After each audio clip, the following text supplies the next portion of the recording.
Friends, welcome to my workplace at Ranaghat, West Bengal, India. This is a hard cataract with mid-dilated pupil, and there are corneal opacities in this case. So visibility is not so good in this particular case. Let us observe this surgery. The main incision has been made on the posterior aspect of the limbus.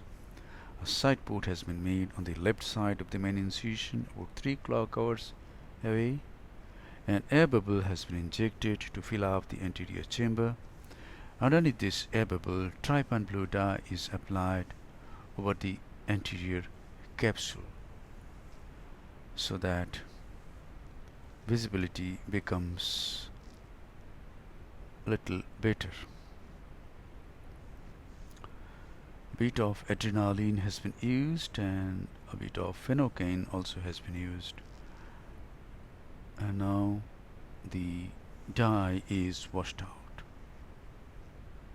And now some more phenocane is being used to see if the pupil dilates a little more. Phenocane is a combination of tropicamide, phenylephrine and lignocaine.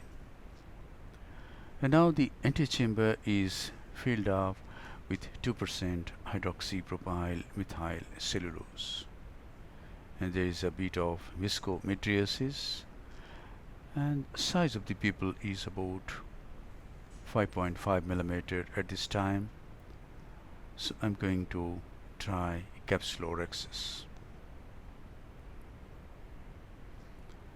And I'm going to guide this capsular tag along the margin of the dilated pupil to get an adequate size rhexis of about 5.5 millimeter.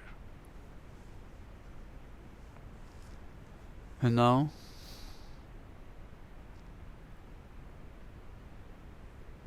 a bit of hydrodissection with BSS and 27 gauge cannula. The nucleus is gently moved and it rotates.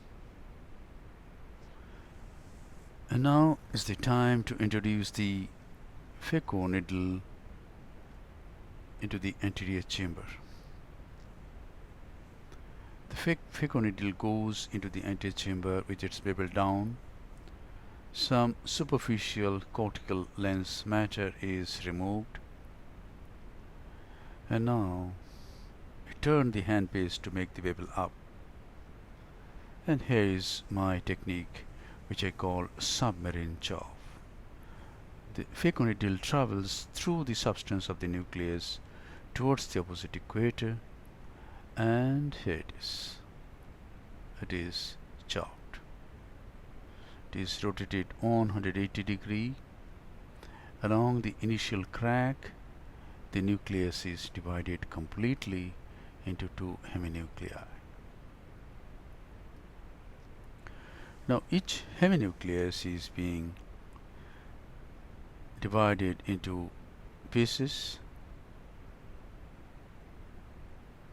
but there is some attachment at the central part.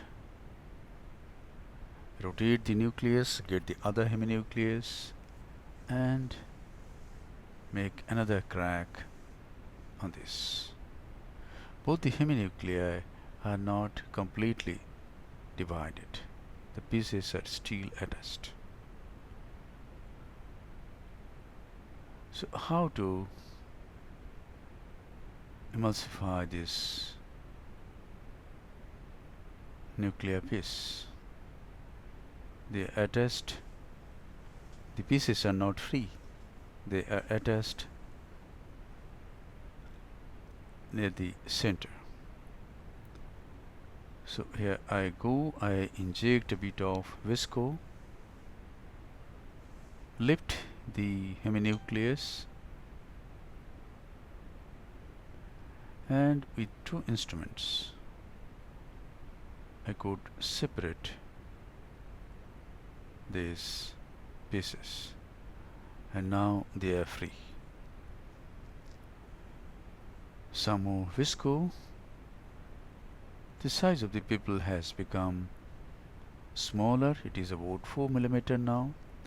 But if this dilatation remains, I need not use a pupil expansion device. But if it constricts further, I may have to use a pupil expansion device. Yes, the pieces are getting emulsified. I am using 80% ultrasonic energy in continuous mode, and the flow rate is 45 ml per minute and vacuum is 450 millimeter of mercury. Got the other heminucleus, lifted it up, separated the two pieces, and start emulsifying the pieces at the plane of the iris.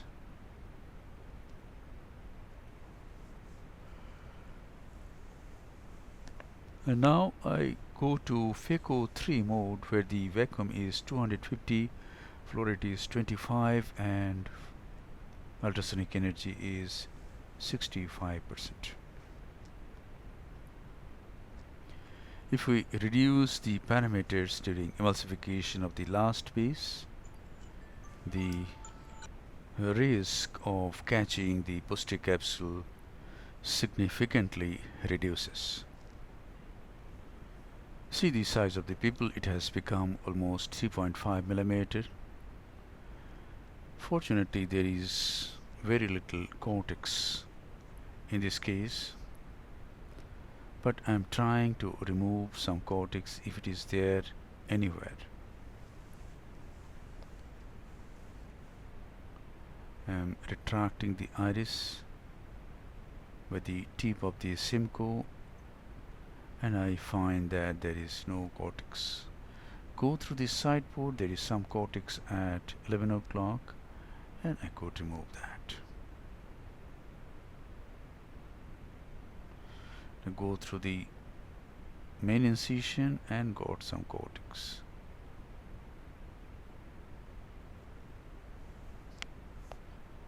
And now is the time to implant an intraocular lens.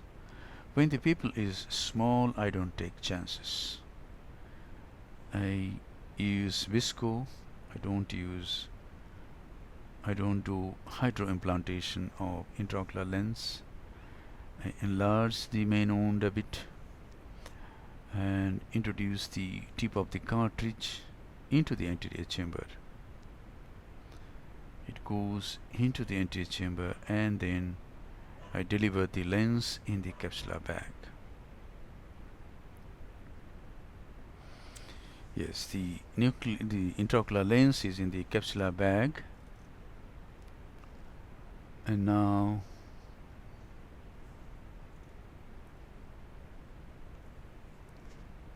the lens is nicely placed. The haptics are in the equatorial part of the capsular bag. Now is the time to remove visco nicely. I'm using the simcoe cannula first to irrigate. Actually, this is double irrigation through the usual pathway, and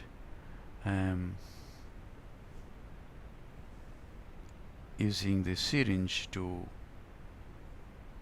using the aspirating port to irrigate.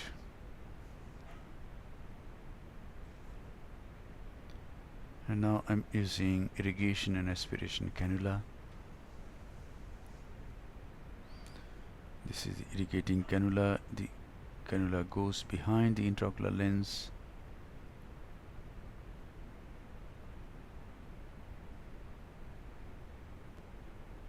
And now, when I don't have another side port, this is the way. The irrigating probe lifts the anterior leaf, and the aspirating probe goes over the intraocular lens, and all the visco is cleaned in this way. Now the side port is closed by hydrating corneal stroma, and now is the time to conclude the case. This is the final lavage of the anterior chamber.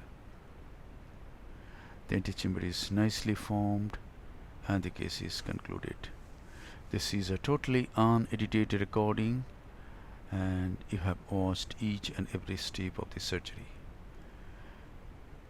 Thank you very much for your attention. Hope this video will help you in developing your surgical skills. Please try to raise the bar of your skills every day, every week, every month, every year. Be a very competent surgeon and serve your patients with great compassion and great skills. Thank you very much for your patience.